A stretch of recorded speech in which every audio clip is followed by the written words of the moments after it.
Hello नमस्कार, हम हैं रंजीत और आप सब देख रहे हैं हमारा ब्लॉग रंजीत यादव ब्लॉग जो हम बनाइला अपना ब्लॉग चैनल पर ब्लॉग रंजीत यादव चैनल और हमारा पेज रंजीत यादव पेज पे आप सभी हमारा न्यूज देख रहे बानी। आप सबके हम आज मिला रहा हूँ अपना भैया प्रमोद प्रेमी यादव जी के और भैया पहुंचल बने नेहा स्टूडियो जो उनकी राजू भैया के स्टूडियो है। नेहा फिल्म्स के मालिक जो ऑनर राजू जी है, राजू भैया के कंपनी है और स्टूडियो भी बा नेहा स्टूडियो प्रमोद प्रेमी यादव भैया के आगमन भइल बा। आप सबके हम भैया से मिलावल चाहत नहीं। कल कहे कि एक से एक बढ़ के गाना आप सबके बीच में रिलीज भइल बा। कल भी एगो बहुत ही प्यारा गाना रिलीज भइल बा प्रमोद प्रेमी यादव भैया के आवाज में, हवे लालू जी के देनिया।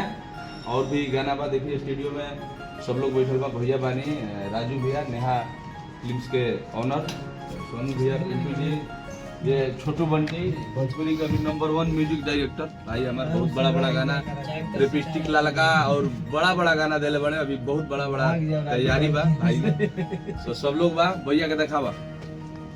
भैया कल गाना एगो, आज गाना आपके आइल बा एगो बहुत ही प्यारा गाना और आरजेडी सॉन्ग है लालू जी के देनिया। वो गाना के बारे में बोली। बहुत बढ़िया गाना बाबू और आप सब गाना बजाई गाना कुछ देर पहले एगो पोस्टर लॉन्च भइल है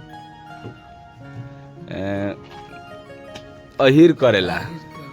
वो गाना के बारे में बताई सुंदनी। गाना बहुत ही तगड़ा और बहुत ही माने लाजवाब गाना बा। ओकरा बारे में भी दो शब्द बोली अपना दर्शक के। और गाना सुननी है हम कहे हम संग ही रही ऐसे गाना सुन लेनी है, तो कुछ श्रोता के भी बताइए। अलग भौकाल मची और आज कार्यक्रम भी बा हमनी जनकपुर में बा।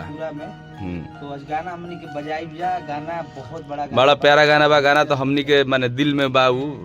कुछ श्रोता लोग के बताई वो गाना के बारे में। चाहत के गाना के आप सब बहुत प्यार है। कल ऑफिशियल चैनल भैया का ऑफिशियल चैनल प्रमोद प्रेम एंटरटेनमेंट से रिलीज हो रहा बा।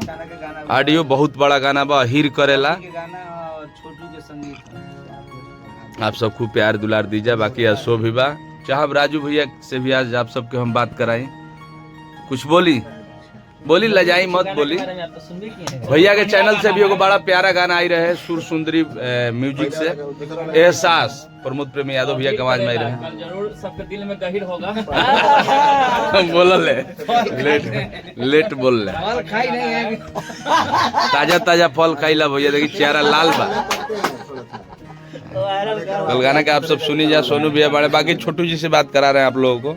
म्यूजिक डायरेक्टर छोटू भाई बहुत छोटू जी का ही म्यूजिक है, रवि जी का लिखा हुआ गाना है अहिर करेला। तो अपन बहुमूल्य समय निकाल के आप सब भी कल सुबह में 6:30 में ऑफिशियल चैनल प्रमोद प्रेमी एंटरटेनमेंट पे भैया प्रमोद प्रेमी यादव जी के आवाज में जो गाना रिलीज हो रहा बा अहिर करेला, वो गाना के खूब प्यार दुलर दे जा। और बाकी आज हमनी के शो बाटे भैया के जनकपुर में। कुछ बोली गाना को सुनिए आप लोग भैया के ऑफिशियल चैनल से। रवि जी के लिखा है, मेरा संगीत है, वीडियो बनेगा अभी ऑडियो छूटेगा। चलिए आगे के अपडेट के लिए आप सब बने रहिए मेरे unplugged Ranjeet Yadav YouTube channel और रंजीत यादव पेज पे। Thank you, love you, Har Har Mahadev.